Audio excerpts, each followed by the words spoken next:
friends, we're here today to bring you some gluten-free cranberry muffins. And I've started by putting muffin liners in my muffin pan.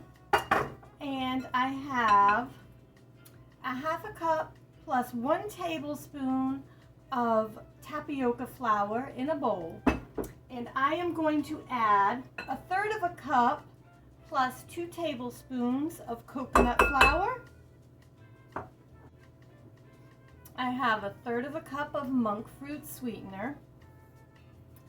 You could also use some coconut sugar would be a great thing if you are not into non-calorie sweeteners as I am.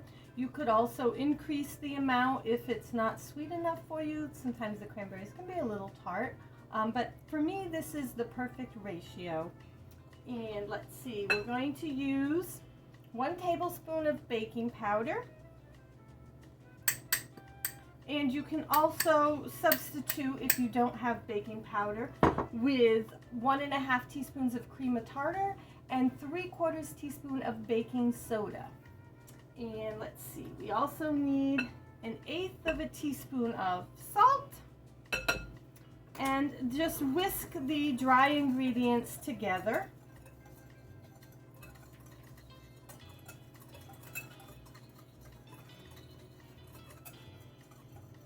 And then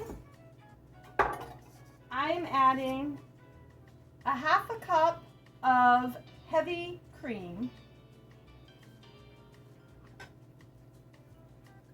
You could also use milk. You could substitute some orange juice if you wanted to give your muffins a little orange flavor. Cranberry and orange really complement each other well. I'm using 1/4 cup of melted butter. You could use avocado oil if you cannot tolerate the butter. I have 4 eggs.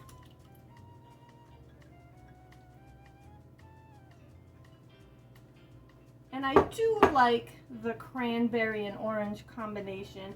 I do not have any orange juice, so I'm just going to add a splash of pure orange extract. I don't like the artificial because they use sugar. So then you just want to whisk your ingredients together. And I added a little more than a splash. I didn't mean to, but that's how it happened.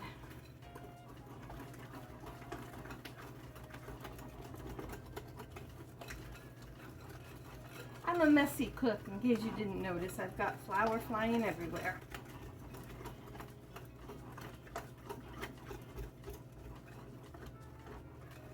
Okay.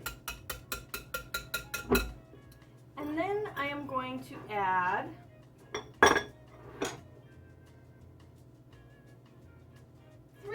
of a cup of cranberries. If you can see, my cranberries have a little frost on them. I told you I'm messy.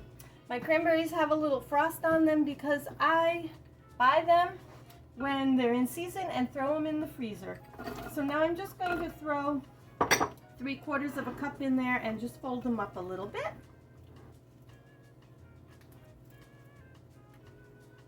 And then I'm going to use a spoon to spoon them into my muffin tin.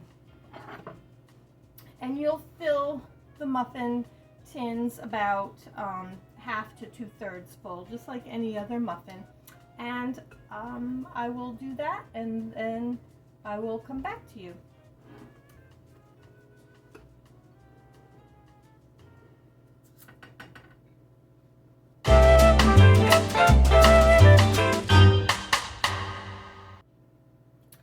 So here we have the muffins in the pan, ready to go in the oven.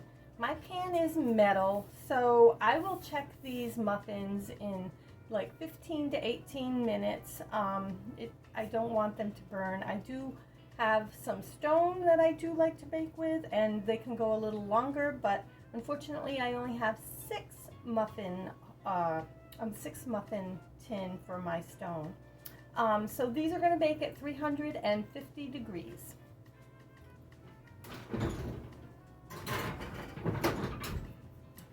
And we'll catch you back in a few minutes. So it has been 18 minutes. We're going to check the muffins in the oven and see if they're done by poking them with a toothpick. This is how they look. Poke the toothpick in there, and it came out clean. So we will let these cool on the wire rack in the pan for maybe 5 or 10 minutes, and then we can take them out and eat them. So my muffins have cooled about 5 or 10 minutes, enough so that I could handle them and take them out of the muffin tin. So let's try one, shall we? I am always interested in a yummy baked good. So, bite into this baby. It's still a little warm. Probably should have let it cool some more, but